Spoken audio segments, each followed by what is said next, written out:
Simple, madali, masarap, at masustansyang ulam para sa mga batang ating for today's easy recipe. Sayote gisado with sotanghon.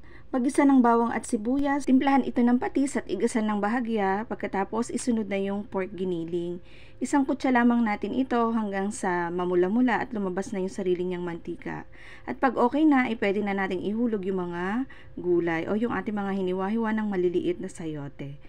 Igisa lamang natin ito ng mga 1 hanggang 2 minuto at pagkatapos isisimmer natin ito ng mga ilang minuto lang din kasi mabilis lang naman itong maluto. At pag okay na, pwede na natin itong timplahan ng mga pampalasa. Lagyan na natin siya ng paminta at maglalagay din ako dito ng liquid seasoning. Ayan, then haluin lang natin ng mabuti at pagkatapos niyan, pwede na natin lagyan ng sabaw.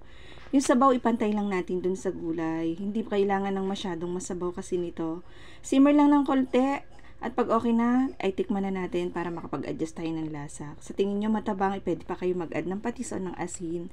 At pagkatapos, pwede nang ihulog yung sotanghon. Simmer lang hanggang sa maluto ang sotanghon. At ayan, ready to serve na agad-agad ang ating sotanghong gisado. Sobrang sarap po nito, lalo ng sabaw. Sprinkle lang tayo sa ibabaw ng onion leeks. At ready to serve na ito. Sobrang nagustuhan to ng mga bata. Kaya magluto na rin kayo. Best serve ito with pritong isda. Pwede namang wala. Ayan, salamat sa panonood. Bye-bye.